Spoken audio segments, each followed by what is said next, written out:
নমস্কার, welcome to পুতুল ভান্ডারিস kitchen. নিরামিষ দিনে যদি একটা এরকম নিরামিষ অমলেট কারি হয় তাহলে কেমন হয়? যারা একেবারে নিরামিষ খেতে পছন্দ করে না তাদেরকে যদি এরকম একটা নিরামিষ অমলেট কারি বানিয়ে দাও, তারা কিন্তু হাসি মুখেই নিরামিষ খেয়ে নেবে। এই কারিটা খেতে এতটাই লোভনীয় হয় দেখতে এবং খেতে দুর্দান্ত হয়। তাহলে চলো দেখে নাও আজকে রেসিপিটা সম্পূর্ণ দেখার অনুরোধ জানালাম। ভালো লাগলে একটা কমেন্ট করতে ভুলো না, অন্যদের দেখার জন্য একটু শেয়ার করে দিও। এখানে একটা টমেটোকে আমি পেস্ট করে নিয়েছি। পেস্ট করা টমেটোর মধ্যে 1 চামচ জিরে গুঁড়ো দিয়ে দিলাম, হাফ চামচ দিয়ে দিলাম ধনে গুঁড়ো, আর কালারের জন্য দিচ্ছি 1 চামচ কাশ্মীরি লঙ্কার গুঁড়ো। এটা তোমরা না চাইলে না দিতে পারো। আর দিয়ে দিলাম 1 চামচ পরিমাণে হলুদের গুঁড়ো। 1 ইঞ্চি আদা আর 2টো কাঁচা লঙ্কা আমি বেটে রেখেছিলাম। আদা কাঁচা লঙ্কা বাটাটা দিয়ে সমস্ত এই গুঁড়ো মশলাগুলো একবার ভালো করে মিশিয়ে দেবো। এইভাবে একটু জল দিয়ে যদি গুঁড়ো মশলা মিশিয়ে রাখা যায় 5-7 মিনিট, তাহলে কিন্তু একেবারে মশলাটা বাটা মশলার মতো হয়ে যায়। এটাকে এইভাবে মিশিয়ে আমি 5 মিনিট রেখে দেবো। একটা বড় সাইজের আলুকে খোসা ছাড়িয়ে 4 টুকরো করে আমি সেদ্ধ করে নিয়েছি। এখন সেদ্ধ করা আলুটাকে হাত দিয়ে এভাবে একটু ম্যাশ করে দিচ্ছি। তোমরা চাইলে গ্রেটারেও গ্রেট করে নিতে পারো। একটু দানা দানা থাকলেও কিন্তু ক্ষতি নেই, খুব মিহি করে ম্যাশ করারও দরকার নেই এটা। এখন আসছি রান্নায়। গ্যাস অন করে একটা ফ্রাইং প্যান বসিয়েছি। 1 চামচ তেল দিয়ে দিলাম। সর্ষের তেল দিয়ে করছি রান্নাটা। তেল গরম হয়ে গেলে সামান্য একটু গোটা জিরে ফোড়নে দিলাম। 1 টুকরো আদাকে গ্রেট করে নিয়েছিলাম।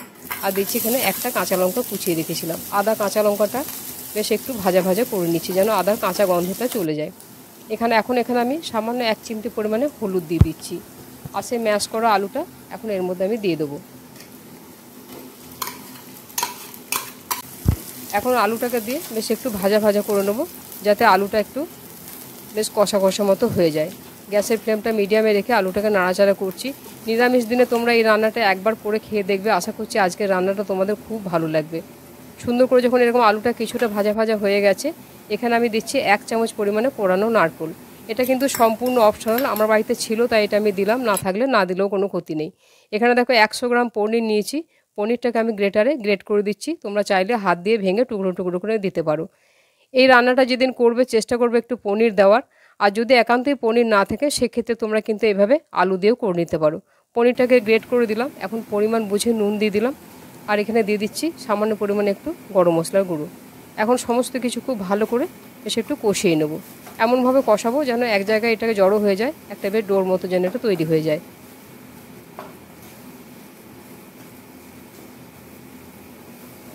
সুন্দর করে নাড়াচাড়া করে দেখো এক জায়গায় এটা জড়ো হয়ে গেছে, একটা ডোর মতো হয়ে গেছে। এখন এটাকে আমি একটা প্লেটে নামিয়ে এটাকে আমি ঠান্ডা করে নেব।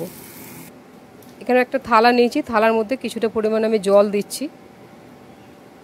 আর আজকে আমি অমলেটগুলো বানাবো পাঁপড় দিয়ে।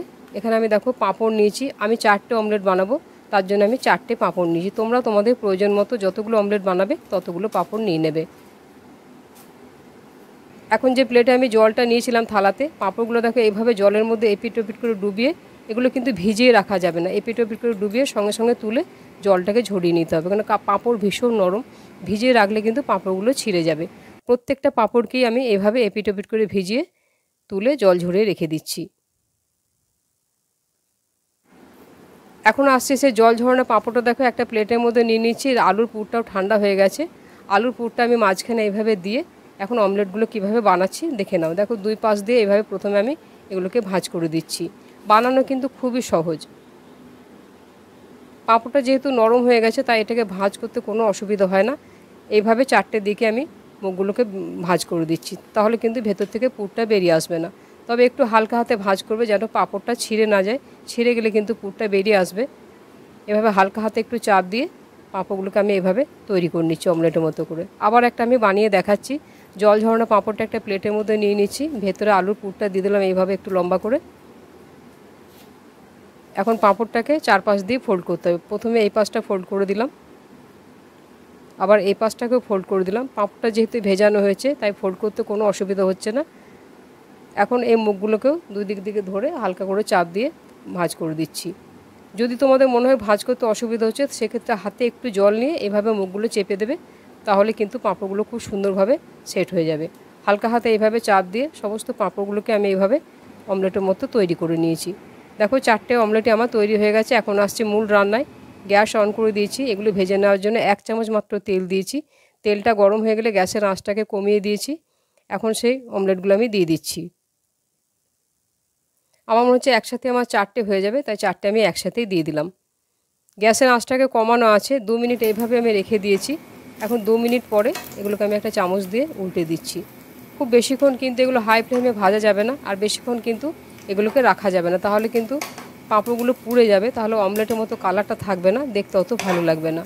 এরকম একটু সাদা সাদা হালকা ভাজা হবে, এটাই কিন্তু দেখতে ভালো লাগবে।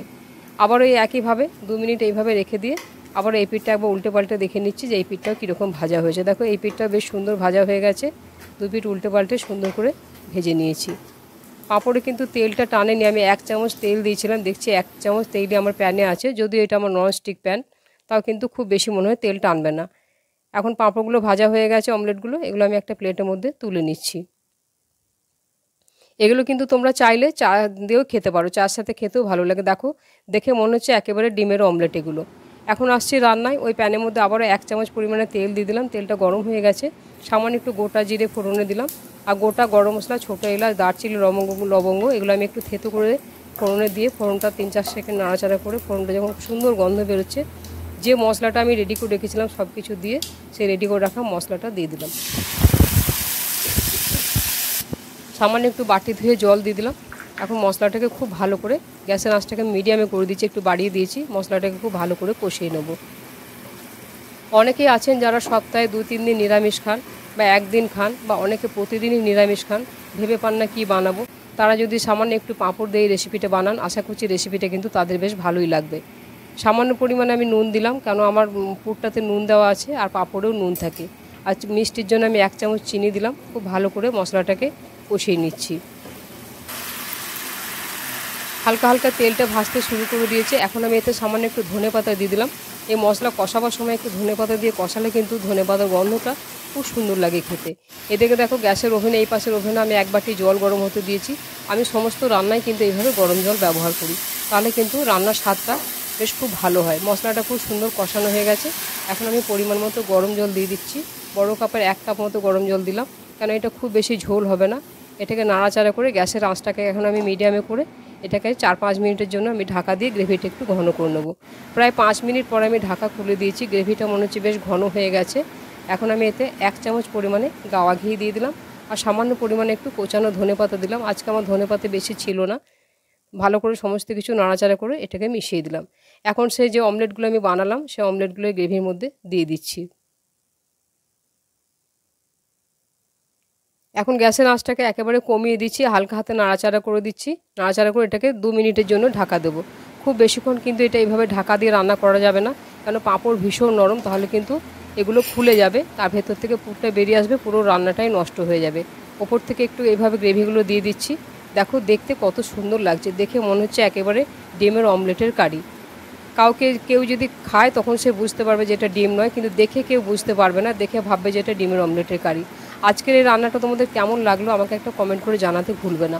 আর আমার রেসিপিগুলো যদি তোমাদের ভালো লাগে, প্লিজ আমার চ্যানেলটাকে সাবস্ক্রাইব করে পাশে থাকা বেল আইকনটা অন করে অল বাটনে ক্লিক করে রাখবে, তাহলে সমস্ত রেসিপির নোটিফিকেশন তোমাদের কাছে প্রথম পৌঁছে যাবে।